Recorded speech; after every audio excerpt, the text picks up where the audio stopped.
Hello students आजिर क्लासत आमी पढ़िम अनुहलनी R.2 question number 5 तो so question number 5 तो आमार हातत आछे तলৰ प्रतिটো সংখ্যাক আটাইতকৈ সৰু কি সংখ্যাৰে পূৰণ কৰিলে সংখ্যাটো এটা পূৰ্ণবৰ্গ হ'ব তলত কিছুমান সংখ্যা আছে এই সংখ্যাবিলাক পূৰ্ণবৰ্গ সংখ্যা নহয় সো এই সংখ্যাবিলাক আটাইতকৈ সৰু এনেকুৱা কি সংখ্যা আছে যাৰ দ্বাৰা পূৰণ কৰিলে এই সংখ্যাটো কি হ'ব পূৰ্ণবৰ্গ হ'ব সো সোয়া কোশ্চেনটো আমি কেনেকৈ কৰিম এক নম্বৰটো সোয়া কি আছে 1525 এই সংখ্যাটো কি কৰিম আমি ভাঙিম ইয়াৰ আগৰ ভিডিওত শিকাইছো জনে জনে সোয়া নাই ইয়াৰ আগৰ ভিডিওটো চাই লবা কি আছে সংখ্যাটো আমাৰ 1525 সো লাষ্টত 5 আছে গতিকে সংখ্যাটো কাৰ দ্বাৰা ভাগ যাব 5 ৰ দ্বাৰা ভাগ যাব সো 5 ৰ দ্বাৰা ভাগ কৰি দিয়া মনত ৰাখিবা লাষ্টত যদি এটো 5 ৰ হৰণ কৰাৰ ভাগ যদি কোনো সংখ্যাৰ লাষ্টত 0 নাইবা 5 থাকে তেনেহলে সেই সংখ্যাটো চকু মুদি 5 ৰ দ্বাৰা ভাগ যাব বুজি পাইছা কি কৈছো তাৰ মানে লাষ্টত কোনো সংখ্যাৰ 0 নাইবা 5 থাকিলে সংখ্যাটো কাৰ দ্বাৰা ভাগ যাব 5 ৰ দ্বাৰা ভাগ যাবই তেনেহলে সংখ্যাটোৰ লাষ্টত 5 আছে তেনেহলে 5 ৰ দ্বাৰা ভাগ যাব গতিকে 5 ৰ দ্বাৰা ভাগ কৰি দিয়া 5 15 ৰ ভিতৰত কিমান বাৰ ভাগ যাব 3 বাৰ যাব ইয়াত 5 ত কৈ 2 সৰু গতিকে এটা 0 দিব লাগিব 5 25 ৰ ভিতৰত কিমান বাৰ ভাগ যাব 5 5 গুণ 25 হল আকৌ লাষ্টত 5 আছে তাৰ মানে 5 ৰ দ্বাৰা যাব 5 6 গুণ 30 5 ৰ গুণ 5 হনে 61 হল 61 ৰ ভাগ না যায় গতিকে 61 ই থাকিব সো এটোক আমি কি লিখিব পাৰি এটোক আমি লিখিব পাৰিম কি 5 into 5 into 61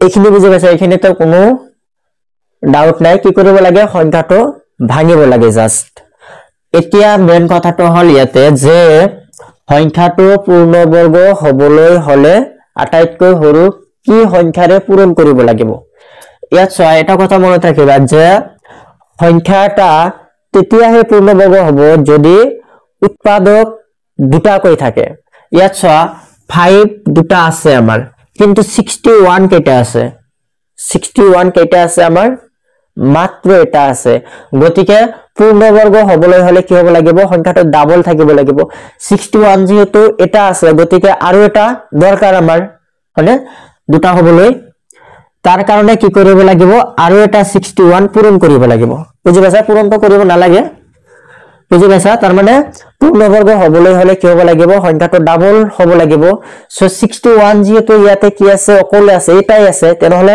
আৰু এটা 61 দিলেহে ডাবল হ'ব গতিকে আৰু এটা 61 দিব লাগিব তেতিয়া হলে সংখ্যাটো কি হ'ব পূৰ্ণবৰ্গ হ'ব গতিকে আটাইতকৈ সৰু কি সংখ্যাৰ প্ৰয়োজন হ'ব 61 ৰ প্ৰয়োজন হ'ব বুজি পাইছা তেনেহলে আমি লিখিম কি যে 1525 কাৰ দ্বাৰা পূৰণ কৰিব লাগিব 61 ৰে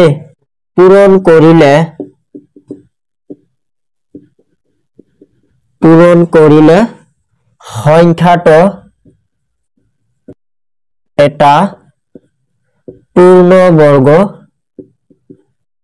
হ'ব বুজি পাইছা তাৰ মানে যিটো সংখ্যা এটা থাকিব সেই সংখ্যাটো দি আকৌ পূৰণ কৰিব লাগিব তেনেহলে সংখ্যাটো কি হ'ব পূৰ্ণবৰ্গ হ'ব ইয়াত যেটো 61 এটা আছিল আৰু এটা 61 ৰ দ্বাৰা কি কৰিব লাগিব পূৰণ কৰিব লাগিব যাৰ কাৰণে লিখা হৈছে কি ইয়াত যে 1525 ক 61 ৰ দ্বাৰা কি কৰিব লাগিব পূৰণ কৰিব লাগিব তেনেহলে হে সংখ্যাটো কি হ'ব পূৰ্ণবৰ্গ হ'ব বুজি পাইছা কোশ্চেন নম্বৰ 2 তো সোয়া 2 number to কি আছে আমাৰ 1008 সো এইবিলাক সাইডত ৰাখ কৰিবা 1008 ভাগ কৰি দিয়া দ্বিতীয় নম্বৰটোৰ ক্ষেত্ৰত লাষ্টত 8 আছে তাৰ মানে কি সংখ্যাৰ দ্বাৰা ভাগ যাব 2 ৰ দ্বাৰা ভাগ যাব ইয়াৰ আগৰ ভিডিওত চাবা এইবিলাক কৈ দিছিলো ডিটেইলছত সো জনে জনে ভিডিওটো চোৱা নাই আগৰ ভিডিওটো চাই লবা তেনেহলে আৰু সুবিধা হ'ব, তোমালোকে বুজি পাবা ইজিলি। সো এটো 2 ৰ দ্বাৰা ভাগ যাব। 2 10 ৰ ভিতৰত কিমান বাৰ ভাগ যায়? 5 বাৰ ভাগ যায়। ইয়াত 10 ৰ ভিতৰত ভাগ গল, 0 এটা থাকি গল, 0 টো দিব লাগিব। আকৌ 8 ৰ ভিতৰত কিমান বাৰ ভাগ যাব? 4 বাৰ। 2 5 ৰ ভিতৰত কিমান বাৰ ভাগ যাব? 2 2 গুণ 4 এক বাচিলে আমাৰ, তেনেহলে কিমান হল? 10। তাৰ মানে 2 5 গুণ 10। আকৌ 2 2 গুণ 4 ধৰিব পাৰিছা? 2 এর 1 গুণ 2, 2 2 গুণ 4 এক বাছিল, 2 6 গুণ 12, 2 6 গুণ 12, 2 3 গুণ 6। আকৌ চোৱা এটো কার দ্বারা ভাগ যাব? 3 রে যাব এতিয়া। 3 এর 2 গুণ 6, 3 এর 1 গুণ 3। আকৌ 3 এর 7 গুণ 21, হয়নে? 3 এর 7 গুণ কিমান হ'ব? 21। তেনেহলে এটোক আমি কি লিখিব পাৰিম? ইয়াত 2 কেইটা আছে? এটা দুটা তিনিটা চাৰিটা। 2 into 2 দুটা তিনিটা চাৰিটা। আকৌ 3 কেইটা আছে? দুটা দুটা 3 লিখি দিয়া, 3 into 3। আকৌ 7 আছে কেইটা? এটা। ইয়াত চোৱা সকলো সংখ্যা ডাবল আছে। 2 ডাবল আছে, ইয়াত 2 ডাবল আছে, জোৰ পাতি আছে। তাৰ মানে 3 কি আছে? আমাৰ জোৰ পাতি আছে। 7 তো জোৰ পাতি আছে নেকি? 7 অকলে আছে, গতিকে 7 ৰ লগত আৰু এটা 7 প্ৰয়োজন হ'ব। তাৰ মানে আৰু এটা 7 পূৰণ কৰিব লাগিব, হয়নে? তেনেহলে দুটা 7 হ'ব।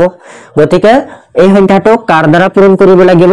7 ৰ দ্বাৰা পূৰণ কৰিব লাগিব। যেটো সংখ্যা অকলে থাকিব, এবাৰ থাকিব, সেই সংখ্যাটো কি কৰিব লাগিব?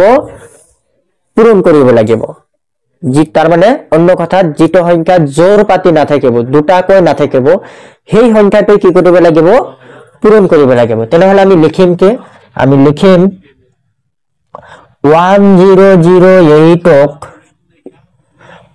কাৰ দ্বাৰা পূৰণ কৰিব লাগিব? 7 এৰে পূৰণ কৰিলে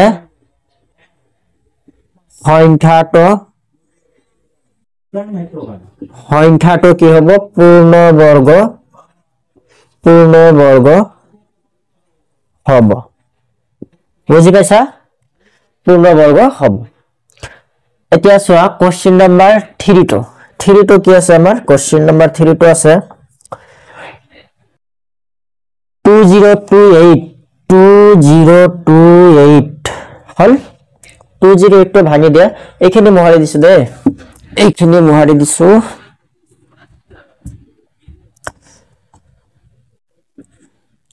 2028 ভাঙি দিয়া। লাষ্টত 8 আছে, তাৰ মানে চকু মুদি 2 দ্বাৰা ভাগ যাব। 2 এর 1 গুণ 2, 0 আছে 0 দিয়া। 2 এর 1 গুণ 2, 2 4 গুণ 8 হল। 2 5 গুণ 10। ইয়াত 2 কৈ 1 সৰু, তাৰ মানে 0 দিব লাগিব। 2 7 গুণ 14। 3 ৰে যাব। এতিয়া তো আৰু 2 দ্বাৰা নাযাব, লাষ্টত 7 আছে যেহেতু যাব না, 3 ৰ দ্বাৰা যাব। 3 এর 1 গুণ 3 বাছিল 2, 3 এর 6 গুণ 18, 2 বাছিল 3 এর 9 গুণ 27। এতিয়া চোৱা 169 13 ৰ 13 গুণ কিমান হয়? 169। তেনেহলে এই সংখ্যাটোক আমি কি লিখিব পাৰিম? 2028 ক আমি লিখিব পাৰিম 2 into 2 into 3 into 13 আৰু এটা 13। ইয়াতে লক্ষ্য কৰা কোনটো সংখ্যা জোৰ পাতি থকা নাই? 2 জোৰ পাতি আছে, 13 জোৰ পাতি আছে, ইয়াত অকলে আছে কি? 3।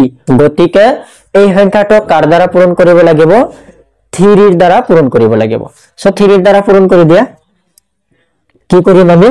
লিখিম 2028 ক 3 ৰে পূৰণ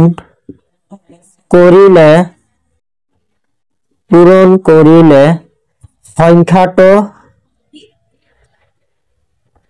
সংখ্যাটো পূৰ্ণবৰ্গ হ'ব। হল, সংখ্যাটো কি হ'ব? পূৰ্ণবৰ্গ হ'ব। যেহেতু 3 টো এটাই আছে, এবাৰেই আছে, গতিকে 3 ৰ দ্বাৰা পূৰণ কৰিব লাগিব। তেনেহলে কি হ'ব? পূৰ্ণবৰ্গ হ'ব।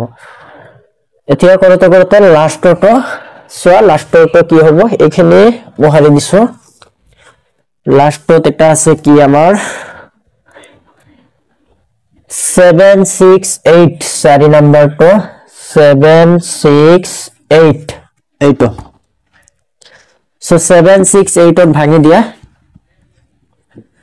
768 লাস্টত 8 তাৰ মানে 2 দিয়ে ভাগ যাব 2 3 গুণ 6 এক বাছিল 2 8 গুণ 16 2 4 গুণ 8 2 এর 1 গুণ 2 2 9 গুণ 18 হল 2 2 গুণ 4 আকৌ সোয়া 2 এর 9 গুণ 18 এক বাছিল 2 6 গুণ 12 আকৌ সোয়া 2 4 গুণ 8 এক বাছিল 2 8 গুণ 16 2 2 গুণ 4 2 4 গুণ 8 2 12 গুণ 24 2 6 গুণ 12 2 3 গুণ 6 সো এই সংখ্যাটোক আমি কি লিখিব পাৰিম কেইটা 2 ওলাইছে 1 2 3 4 5 6 7 8 8টা 2 ওলাইছে সো এটা দুটা তিনিটা চাৰিটা পাঁচটা ছয়টা সাতটা আঠটা হৈছে না আঠটা 1 2 3 4 5 6 7 8 আৰু এটা কি আছে 3 আছে এতিয়া সব গটেখিনি আমাৰ কি আছে জোৰ পাতি আছে 2 জোৰ পাতি আছে 2 জোৰ পাতি আছে জোৰ পাতি আছে জোৰ পাতি আছে প্ৰতিটো 2 কি আছে জোৰ আছে অকল 3 তো জোৰ পাতি থকা নাই তাৰ মানে কাৰ দ্বাৰা পূৰণ কৰিব লাগিব 3 এৰ দ্বাৰা পূৰণ কৰিব লাগিব পূৰণ কৰি দিয়া কি হ'ব আমাৰ যে 768 ক 3 ৰে পূৰণ কৰিলে